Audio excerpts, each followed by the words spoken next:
You've been sent a link to that email address, I think. Okay, I've opened it up now, guys, so she should automatically come in. Back out and then go back in again. Well, I think we're letting everyone in now. If you're already in the waiting room, you're going to be let in now. Then we'll work. Okay. Yeah. So you should be coming in now. No, it's still saying please wait. Shall I come back out and do it again just in case? John, it's still. Hang on, sorry, it's connecting. Okay. Hi, can you see me? Yeah, we can see you. Just Let me download the presentation. Oh, what's happened to you? You've gone.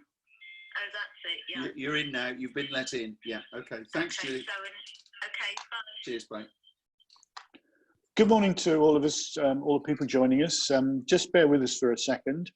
Our speaker's just joining, so we'll let her get set up, and other people would be joining us. So please bear with us just for a couple of minutes. Many thanks.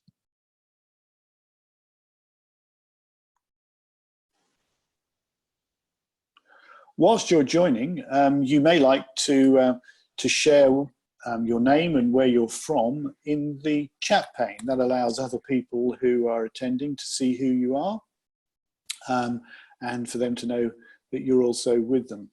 Whilst we're waiting, you also may like to just be reminded, if you haven't been to or used Zoom before, to ask questions of Julie later on.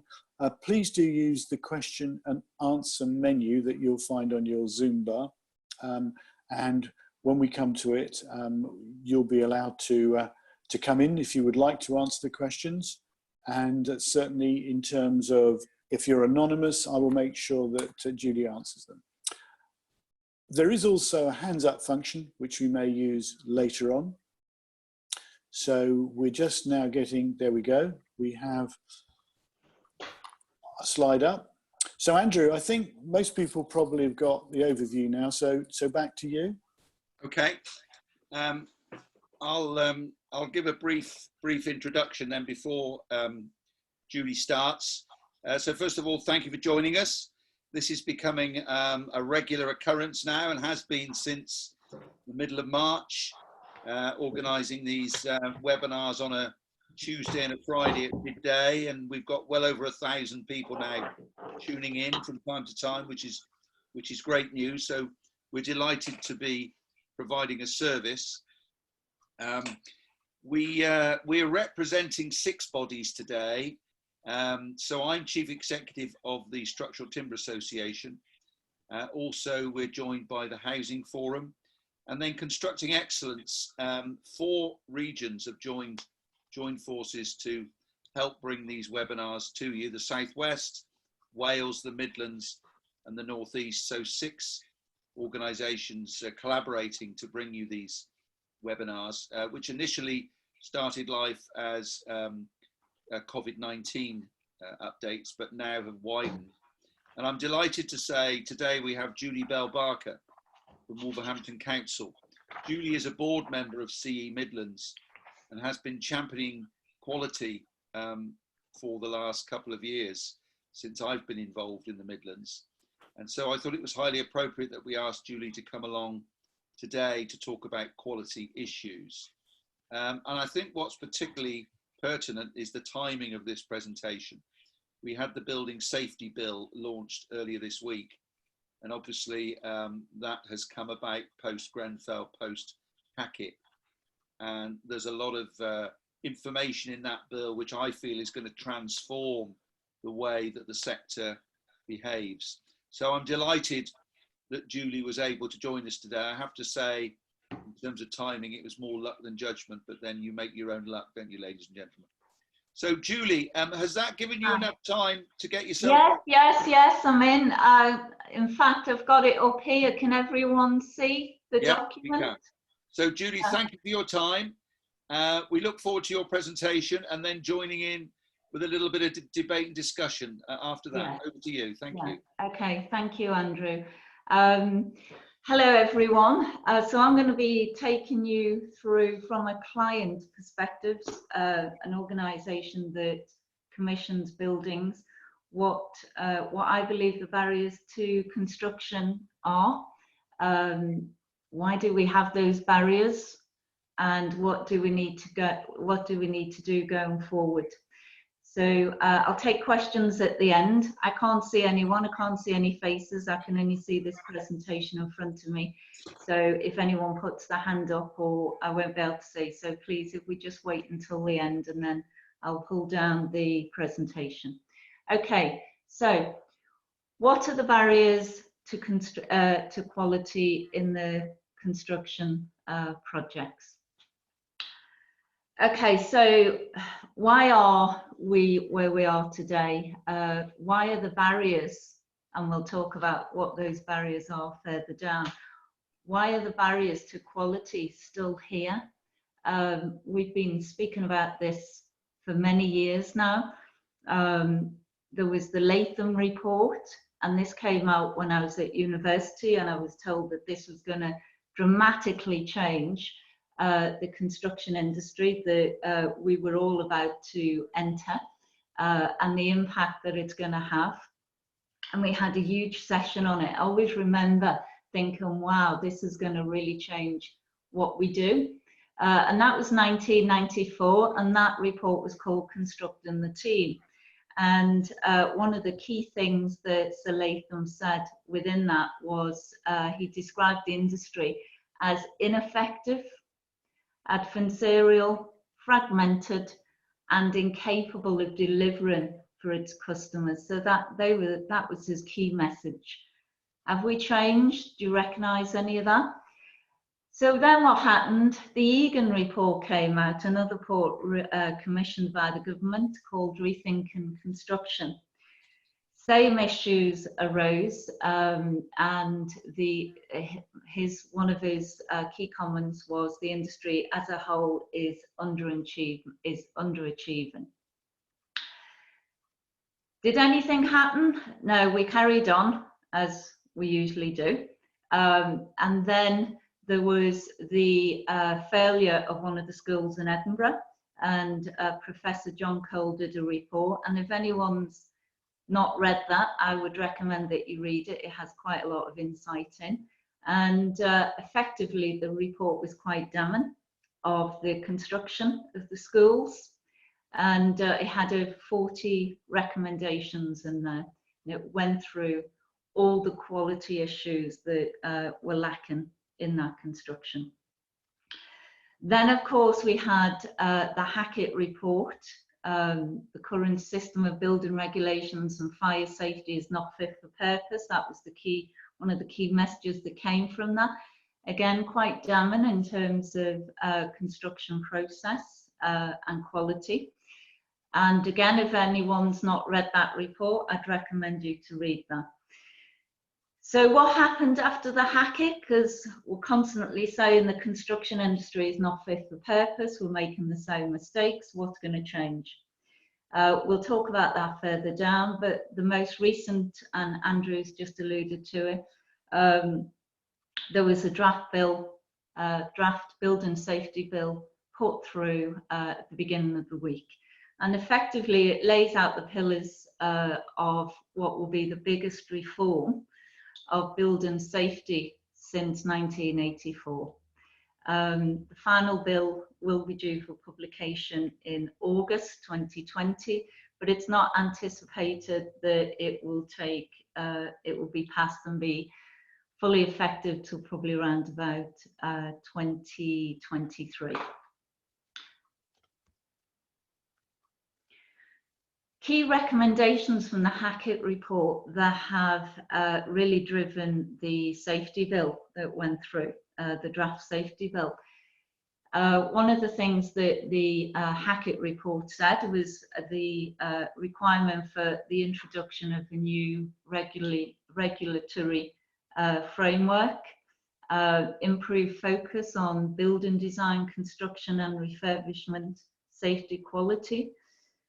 A fresh look at occupation and maintenance, so post-project, what we do at the construction phase and the project life cycle, we all know has a huge impact further down on the building life cycle. So again, occupation maintenance and the ownership and accountability of that. Competence, Competencies are, there's a huge focus at the moment on competencies right across the construction life cycle and the whole construction team, pre and post project. And there was other areas in the report that included guidance on products, building information, so CDM information on what we're putting in buildings, and the whole procurement route. So when the draft safety bill, building safety bill came through, it took on a lot of Hackett's recommendations, and effectively, what does it mean? How's it going to impact in construction? So the main, one of the key things is the appointment of a new building safety regulator, which will regulate all residential buildings over 18 metres. So that's the first initial step. The building safety regulator will become effectively the building control authority for all work on high-risk buildings.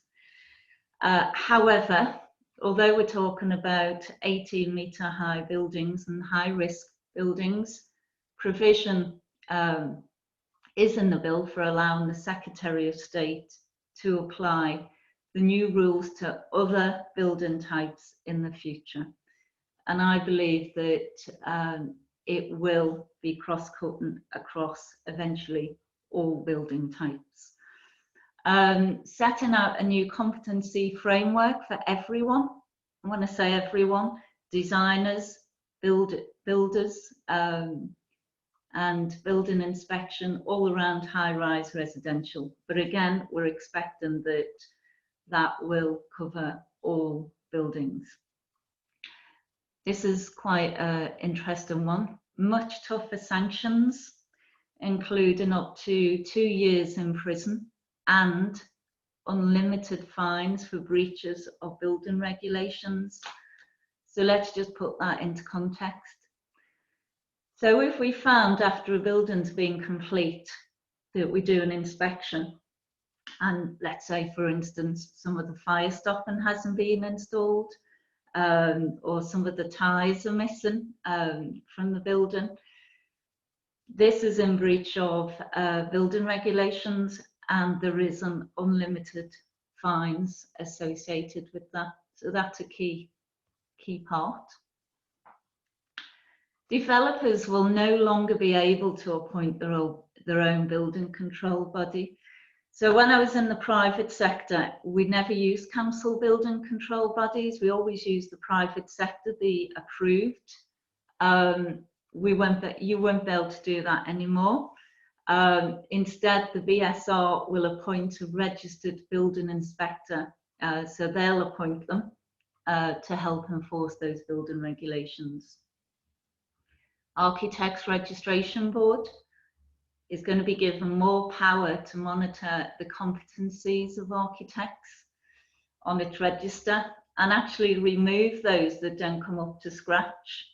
I'm sure there'll be a lot more detail around that in terms of the powers that they're given. New construction product safety rules will come into play, and they'll have the power to take unsafe products off the market. Currently they don't, so a whole sanction around that. And there'll be sanctions for poor quality workmanship as well. Next one is another key thing was many elements of the bill will need secondary legislation that will be implemented after 2021, which means it probably won't take effect, as I said earlier, for another 3 to 4 years. Okay, so what are the key barriers to improving quality? So I've got 5 key barriers here. First one, lack of common definition of quality. So we'll seem to have an inconsistent understanding of quality, and that's right across the project life cycle, pre, during construction, post-construction. There doesn't seem to be any ability to predict future quality on projects. So when we commission a project, we do everything we can to try and instill quality, but we still find at the end of it that there's quality issues there. Third one, non-consistent methods of measuring quality. What is that common measurement of quality across all construction projects? Benchmark and quality inconsistencies. Again, there needs to be an alignment and common understanding of how we benchmark quality. And then the final one, risk control. We all know how uncertainty affects quality, again, right across the whole project life cycle. Okay, so client commissioning, impacts and risks on the building life cycle.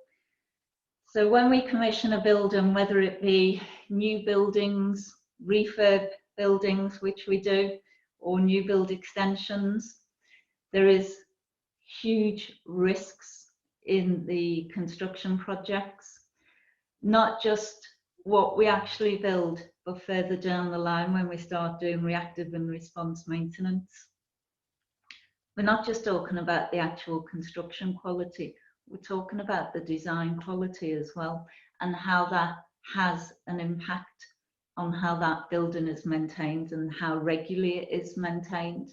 I've seen really bad scenarios where there's fundamental design flaws that have had an impact further down.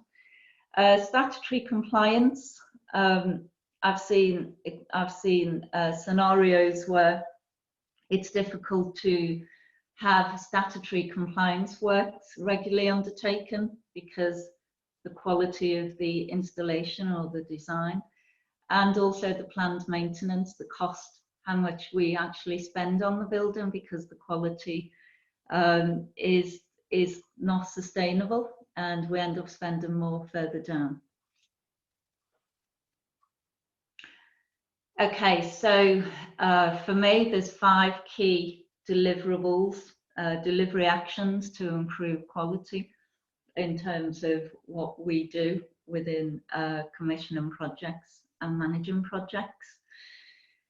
The 5 key service delivery actions, number 1, for me, it's we need a renewed emphasis and focus on service and build quality.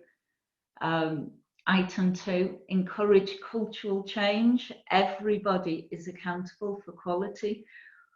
We've instilled a culture where everybody is accountable for health and safety throughout the project.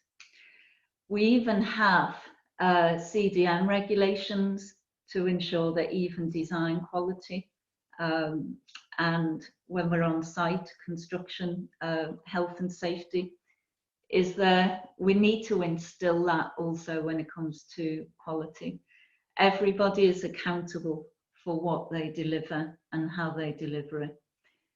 Number 3, increase quality, accountability and responsibility across the building's whole life cycle. So accountability and responsibility in quality in terms of the pre-services that are delivered from consultants and also contractors, and post-project occupation as well, accountability and responsibilities in terms of what happens after the project's handed over. Item 4, share best practices with other local authorities and industry suppliers. So I believe that we should be sharing a lot more best practices and learning from each other. Item 5, greater utilisation of technology and more factory modular construction methods. Other industries have taken this up and they do it really well. The construction industry still seems to lag behind that. Okay, so item 1 of the 5 key quality measures. So item 1, renewed emphasis on quality. Service delivery, minimum service, no longer an option within the construction teams. We as a council need to lead the way in that quality. We need to disrupt and end the race to the bottom. And there's a number of key gateways we can ensure that happens. Train and develop, a renewed emphasis on internal staff training and development to ensure competencies. How do you know what good and bad looks like if you don't know yourself and don't have those competencies to understand what good and bad looks like? We need to have an emphasis on the quality management policy and quality management plan, and how do we deliver that and what's the resource for that? Project team capabilities. So again, we often commission quite a lot of external consultants, architects, engineers, etc. So when procuring construction consultants, again, we need to ensure they have the correct competencies, training, experience, etc. And again, ask the question, how do they manage their service quality? What's their quality management policy and their quality management plan? They need to be held accountable to deliver against that. And again, with the principal contractor, again, we need to make sure that we've got the right contractor on the right project, and they need to evidence that they've got the relevant skills, qualifications and experience. And again, they need to evidence and deliver through their quality management policy and quality plan. They need to be held accountable for that. Quality plans and quality policies need to align across the project. Renewed emphasis on quality, so some further points. Robust standards and inspections. So client-side construction quality oversight. This has a lot to do, I believe, in how procurement has changed and contracts changed. But we need to enhance robust and have rigorous inspections. We need to make sure there's resource aligned to that. And of course, we need to make sure that there's a robust supply chain standards and checking by contractors. Ensure adequate quality resource.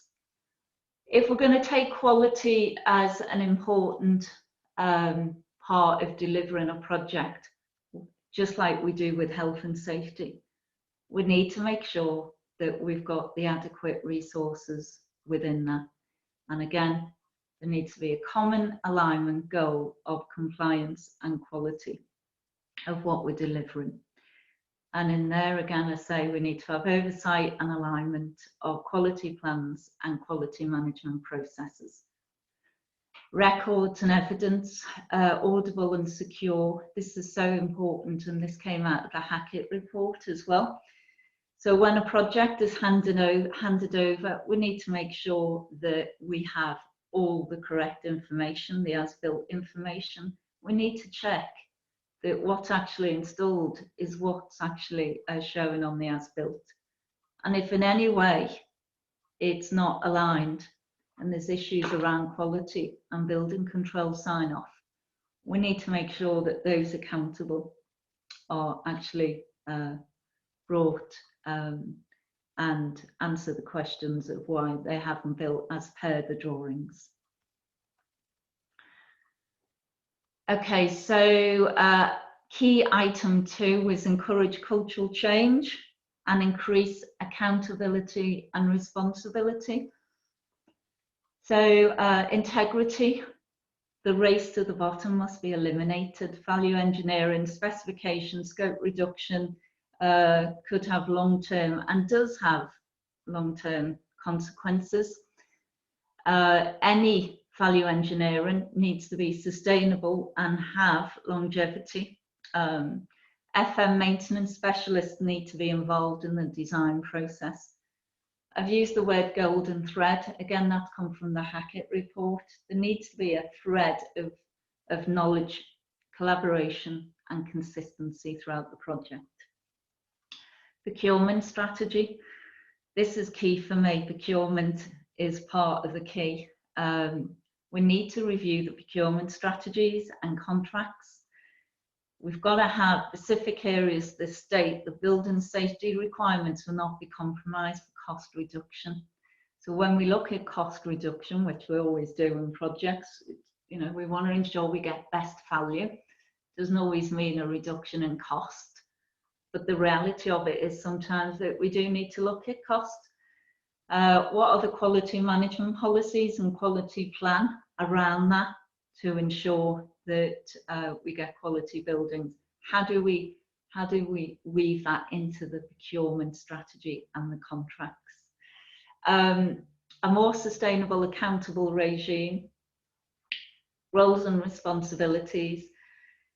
So those commissioning projects, the client, the designers, procuring, constructing and maintaining buildings, the whole team needs to be clearly scoped and defined, greater accountability over the whole life cycle of the building and the professional team. And again, new duty holders, the whole regime around that. Item 3 was encourage cultural change and increase accountability and responsibility. So again, I come back to the health and safety and culture. So the culture around health and safety on site, etc. We had CDM brought into play quite a number of years ago. There is a sort of understanding of the importance of health and safety. We need to get a culture where people understand the importance of quality, and they need to be able to call it out when they see something that isn't right or isn't working. So competence demonstrating, again, competent people. You need competent people on the team, professionals, contractors, suppliers. Ensuring the right experience, skills, certification, checks and balances need to be put in place. Building regulations, sometimes, you know, they can be quite ambiguous and consistent. We need to start to treat the approved documents as a minimum attainment and look to go a lot further in terms of what we're delivering in buildings. Golden thread, which I've mentioned, we need to increase engagement and transparency of all stakeholders. All words, easily said than done, but we need to instill this and web it into quality plans. So we need those mechanisms to capture all feedback during and after project completion, completes as well. Golden thread of information, pass from duty holder to duty holder. Living documents that are kept live under constant review. So that's referring to, we often have buildings that are over 100 years old that we regularly put extensions to. Whatever work we do, we need to make sure that we've got all the information and that's consistent, and more importantly, passed on. Recruitment and succession planning, loss of professional and trade skills. There's a lot at the moment around skills within the construction industry, and how they're slowly starting to, let's just say, get worse. We genuinely need to invest, and I'm just talking about construction workers on site. I'm also talking about consultants as well. So we need to invest, we need to upskill, and we need to do a lot more training through CDP. CDP cannot just be a tick box exercise. It has to mean something. Information transfer through consultants. They need to be attending more seminars, conferences. There needs to be a lot more engagement, and a lot more construction forums. Item 4, share best practice, strong teams and culture.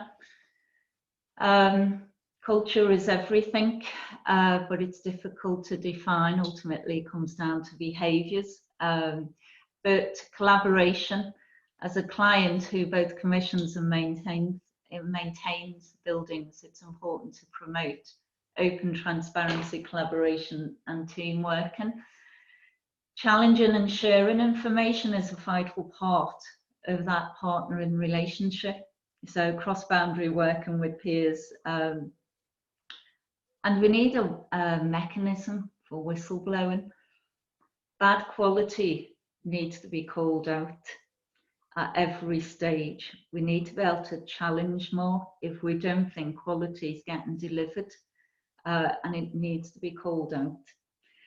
Knowledge and changes in construction. So again, knowledge, we need to, I've said seminars, conferences, engagement, we need to have these jointly and carry these on. Client needs to promote and influence cultural change across the industry by actively participating in forums. So as a client, I actively try to anyway participate in as much as I can. I think it's important that the problem that we have at the moment around quality is addressed at every stage of the project and with every part of the team. And again, I've mentioned earlier, when a client commissions projects, they need to understand and have the right capabilities in terms of the team that's commissioning them, and understand what good and bad looks like in terms of quality. Building regulations, again, I've mentioned they're often ambiguous and inconsistent, and I believe we need to go much further in building design. Innovation and technology, a couple of pictures here. It's quite interesting. So we've got a typical building site, and then you've got how cars are manufactured. Clean factory, everything working well. And then the photograph next to it is a modular construction factory. So you can see how manufacturing and construction come together and how they can come together through modular construction. Technology transfer, I call this. So greater utilization of technology, more factory modular construction methods to be explored. I think we're only at the tip of the iceberg with that at the moment. I think we need to do a lot more around modular construction. Construction methods, so support and champion the development of more effective testing regimes, including better and more effective methods for testing building materials. So we talk about quality in building and quality of pre-construction services. We need to actually be looking also at the quality of the materials we use, and whether they're fit for purpose for a particular project, and what's the lifespan, what's the longevity of that. Expectations that contractors to have a more robust supply chain, standards checking and auditing. So again, this comes back to the quality plan and the evidence of that, and that needs to be right at the front end. Okay, summary. Renewed emphasis on quality. We need to drive cultural change. If we don't do that, we're not going to move forward. Increase accountability and responsibility across the project teams. Everybody is accountable for quality, and if it's not getting delivered, it needs to be called out. Information management, the golden thread. Information is everything. So ensuring the correct information, the most up-to-date information, accurate information. I'm talking about at the front end of the project in terms of design drawings and the coordination of them. And then at the end of the project, the O&M manual, all the drawings, all the information, what's being built, and ensuring that then that's passed over when we start to do further work on the building. I believe we need to empower the project team and continuously look at champion innovation, but for me also increasing accountability. And that's the end of that presentation. So any questions? Thank you, Julie. We actually haven't got any at the moment specifically in the Q&A, but I picked up something I think is quite interesting in the chat box, so I'll read it to you. Yeah, this is a sort of general question. I don't think anyone specifically by asking this is looking to you. It comes from Michael Cheney. Do you think the speed with which the Nightingale hospitals have been, the Nightingale hospitals have been created gives misleading impressions to people? As I am sceptical, they have been built of a quality to last the test of time, but have heard it said they are an example of how the industry should be able to move to a lot quicker to a site. So there's probably a couple of questions there, Julie. Do you happy with that? Do you want to read it again? Yeah, if you can just read it again, because as you said, there was a couple of yeah, things. well, do you think the speed with which the Nightingale hospitals have been created gives misleading impressions to people? I think that's the first one. He then has a skepticism that they have been built of a quality to last the test of time. But he has heard it said that they're an example of how the industry should be able to move a lot quicker to site. Okay. Okay, so first of all, misleading impressions. So one of my family members said to me not long ago, wow, they built a hospital in China in 4 weeks or whatever it was. Why can't we build so quick like the Chinese? And I remember thinking, no, they didn't build a new hospital in 4 weeks. What they probably did was had some sort of modular system installed into an existing frame. Or we all know that in emergency disasters, there are systems like blow up kind of tents that have things in. They can literally set up field hospitals within a matter of days. So people, not everyone understands construction, and why should they? Because not everyone can know everything. So people are always going to just hear that a hospital's being built within a week or 4 weeks or whatever it is. We know, and the people that built the hospital, that the reality of it is that what happened was there was an existing structure and modular systems were carried in, and they were all built off-site. I don't think it's given a misleading impression.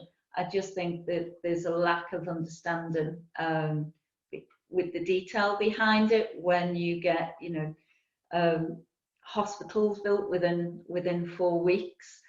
So I don't think it gives a misleading impression. I just think it's around the understanding of the what's actually being built.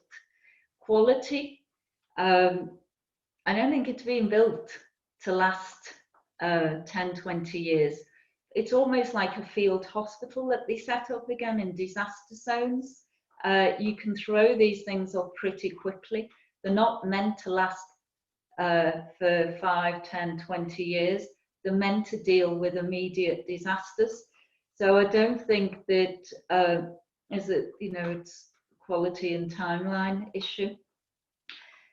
I think it's, so hopefully that's answered your question. Has it? Well, we'll find out from Michael if he comes back.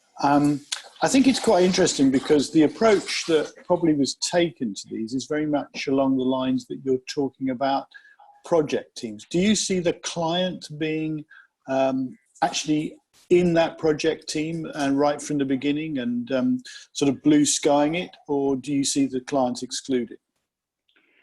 The client has to be in that project team. The client needs to be aware of what's happening, when it's happening, and needs to have the oversight.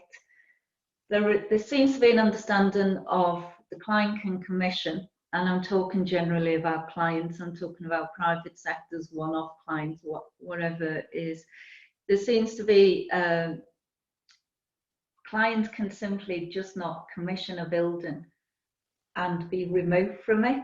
They need to have that oversight and understanding and ensure that the brief, the quality, everything's getting delivered. So it's fundamental, a part of the design, they're part of the construction team.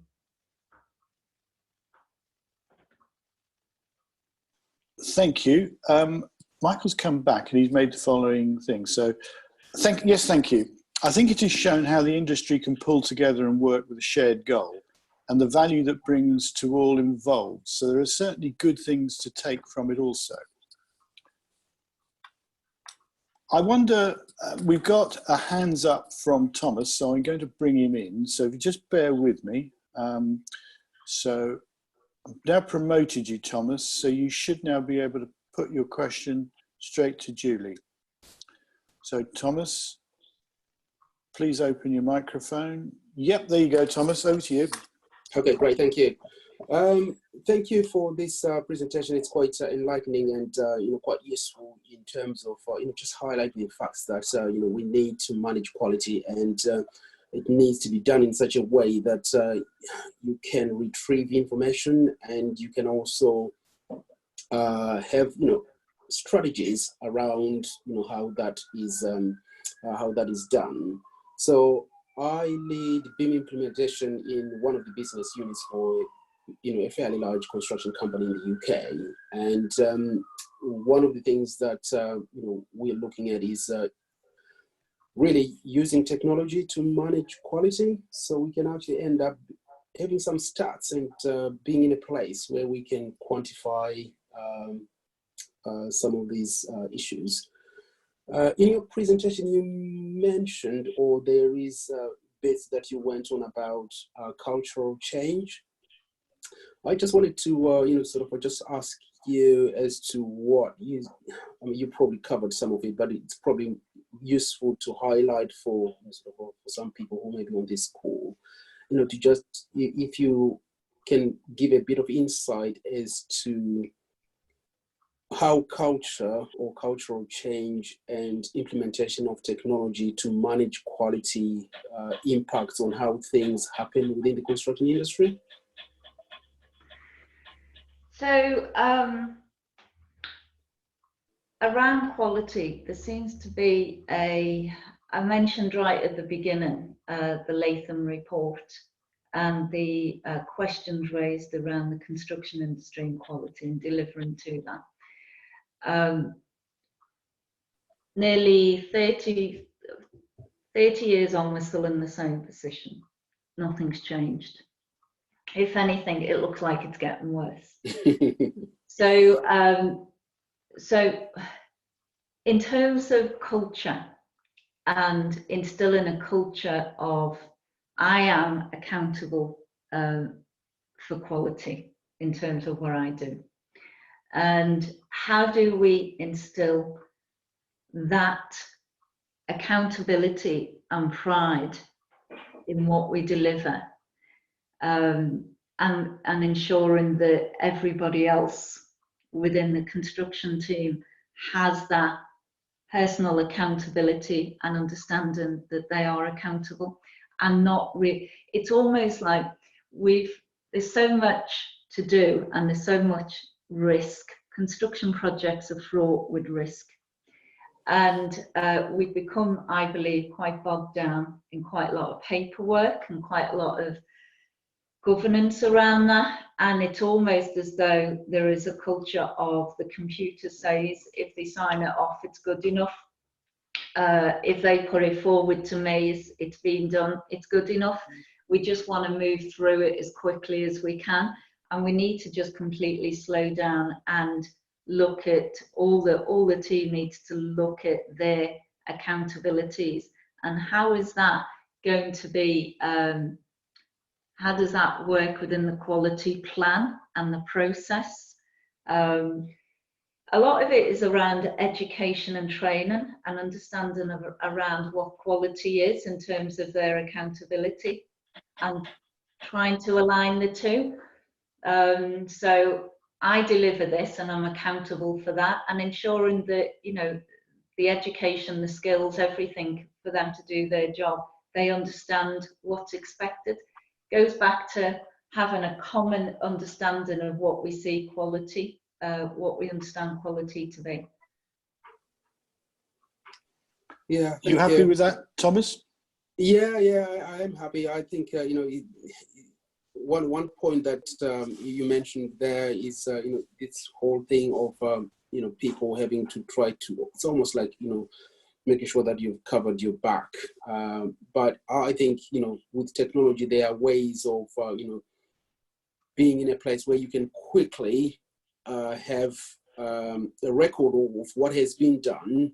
And if you need to, you can quickly go back and say, right, you said, oh, this was supposed to be installed this way according to this drawing or according to this BIM model. Was it done that way? There are technologies right now where you can actually compare what was there 6 months ago and what is on today. Yeah. So I think it's not about covering your back, it's about accountability, as you quite rightly said. You know, so as long as you are accountable for what you're installing there, because somebody is going to be able to record what is there at any time, and then it's, you know, you should be happy that you've done what is being specified, what is part of the deliverables. Yeah. Thank you. Okay, thank you, Thomas. Yes. I've got here a chat line one from Mike Napier. I think with the case of the Nightingale's hospitals, it is the perception of the government that wants to portray going into the build boom. That we will be, sorry, I'm getting tied up here. We will be building new projects quicker, but not understanding the impact this will have on quality of the finished product. So the question there is impact on quality if we're going to build. Any comments on it? Okay, so I don't think quality has, I think you can build quickly and still have quality. If we look at the world of, I don't know, as an example, the auto car industry, they build a lot of cars very quickly. A lot of manufacturing do a lot of things very quickly. And yet they bring out a product that is of good quality. And it's about understanding, in terms of the construction industry, I know it's a bit different than building a car, but we need to get better at looking at the components of the building, and we need to manufacture more better, higher quality components and try and do as much of it off-site as possible. So it comes to site and then it's pulled together a lot quicker. I know there's elements of the building that can never be done off-site, but we need to get better and smarter in how we construct buildings. And as we do that, we'll be able to build a lot quicker. There's a sort of follow on from that from Mike. He said, is this leaving a wrong message? Because the floodgates will surely open for poor quality buildings, which will require additional maintenance requirements. Now, no, you sort of partially answered that, but the floodgates surely will open for poor quality buildings. Well, what are we doing? What have we been doing for the last 30 years? We haven't been building very quickly, and quality's been terrible. So a lot more building. So there is, I don't think that building quickly necessarily means bad quality, or it shouldn't do. There's a balance, isn't there, between quality and time. I guess the question is around, well, if we're not doing it well at the moment and we're getting even more to do, there's going to be even more bad quality buildings. I think, is that, maybe that's what the question is alleviating to. Yeah, if we carry on doing what we're doing and we do even more of it, there's going to be even more bad quality buildings, but we need to look better at what we do. Okay, thanks, Julie. I've got a couple of questions here from Des O'Neill. So I've opened up your microphone and camera, Des, if you'd like to put the questions directly. Over to you.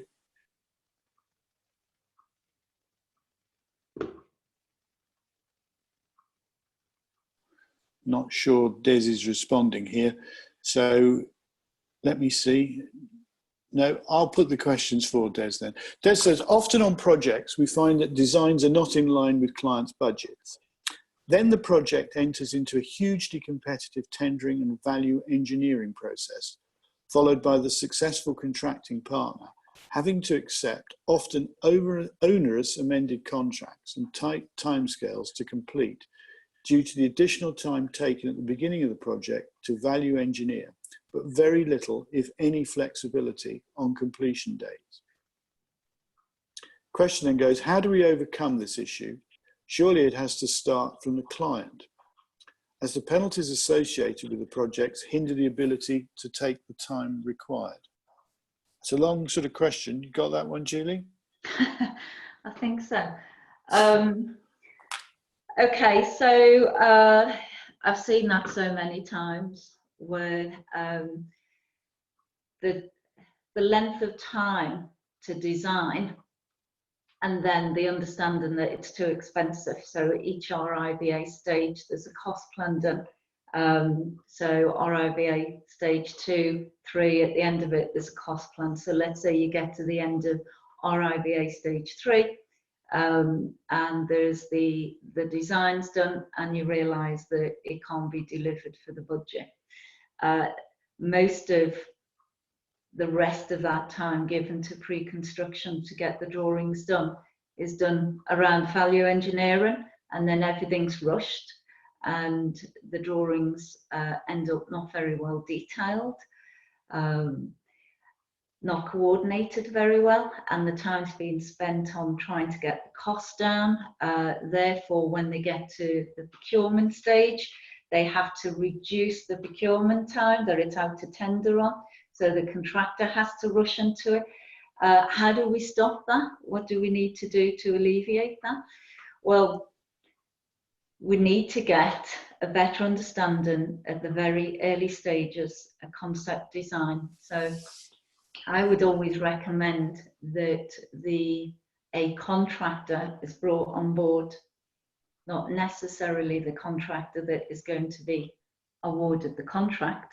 What we need to do is still go out to tender, but we need to get a contractor on board at the early stages to help with the workup of the design and the cost, almost like a two-stage. So you've got the designers and the contract working together to get us to, let's say, stage 1, which would be RIBA stage 4 or 3, sorry, and then the architects work up the details and then it goes out to tender. We've got to get that input in the early stages in order to, because builders know how to build, architects know how to design. The detail ultimately dictates the cost. So we need to be able to get the architects and the builders working together much earlier.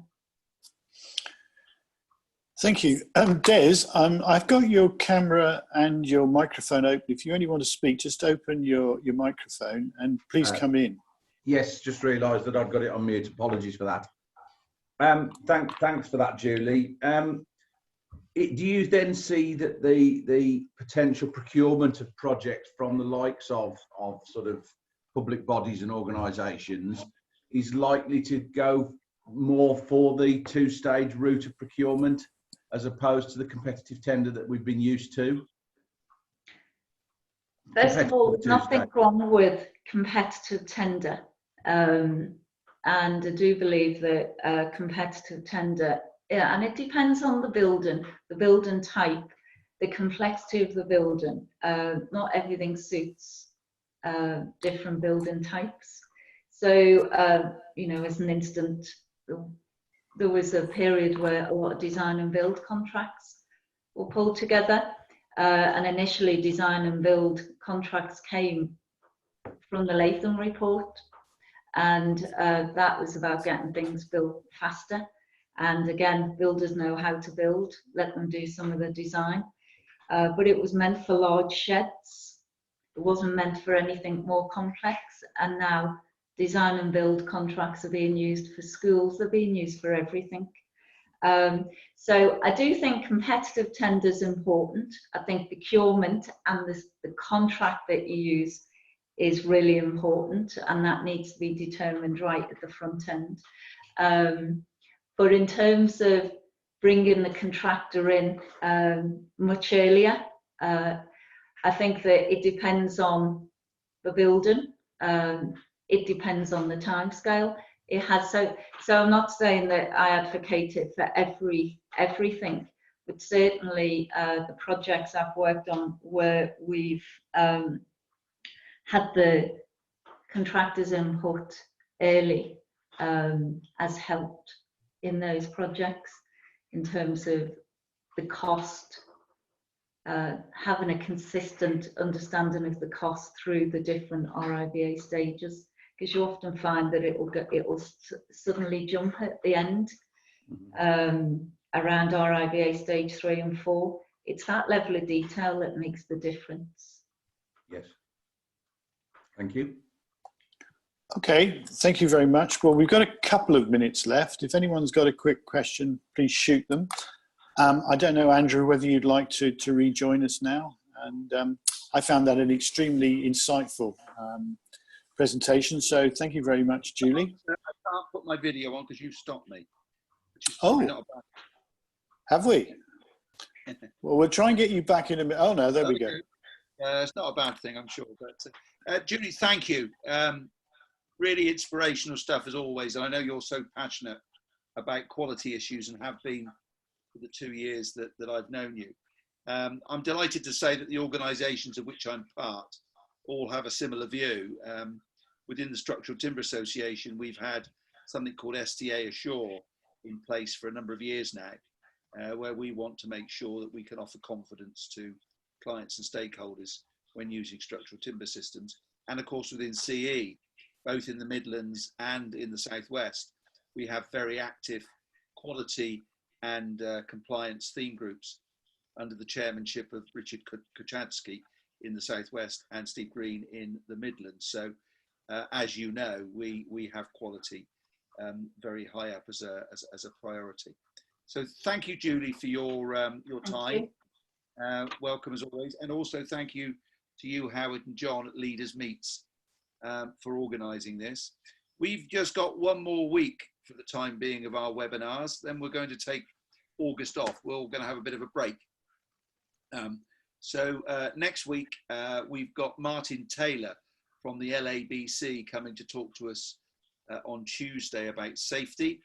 And then on Friday, we've got Rob Farrow from T. Clark going to be giving us a case study of, funnily enough, the Nightingale hospitals, which we've been discussing this afternoon. Then we're going to take August off. Then we come back in September on Fridays only.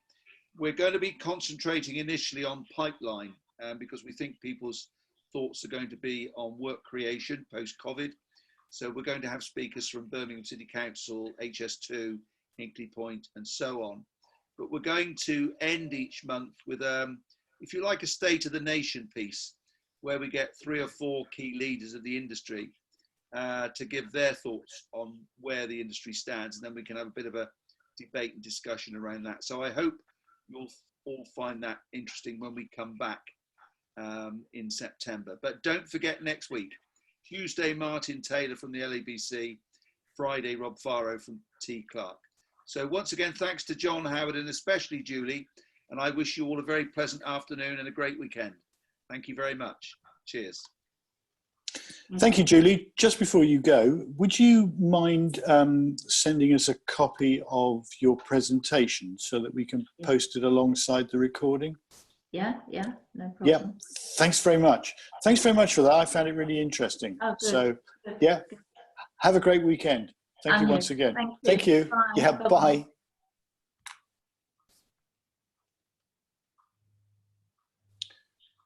John, are you there? Yeah. Okay, so Yeah, we're here. if you want to just remember to record, and great stuff.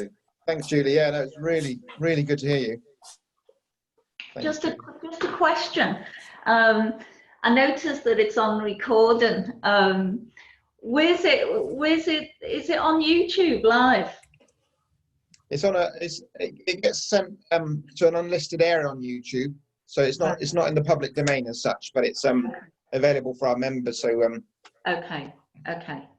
I just need to know whether it's sort of on YouTube or not, because obviously it just goes wild then, doesn't it? It just goes, I wasn't aware I was getting recorded.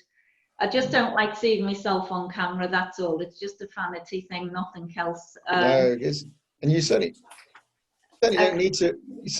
You come over very well on camera. Fantastic. No, it's just the thought of me being on YouTube. Anyway, okay, all right, thanks for that. Nice background, by the way. Okay, thanks. I need to figure out how to switch this off now. Thank you. Bye-bye then. Thanks. Bye. Bye. Okay, and John? Yeah, so I shut down now. Yeah, that's it. Okay then, remember to record. Yeah, we'll do. Okay, thanks a lot. Bye.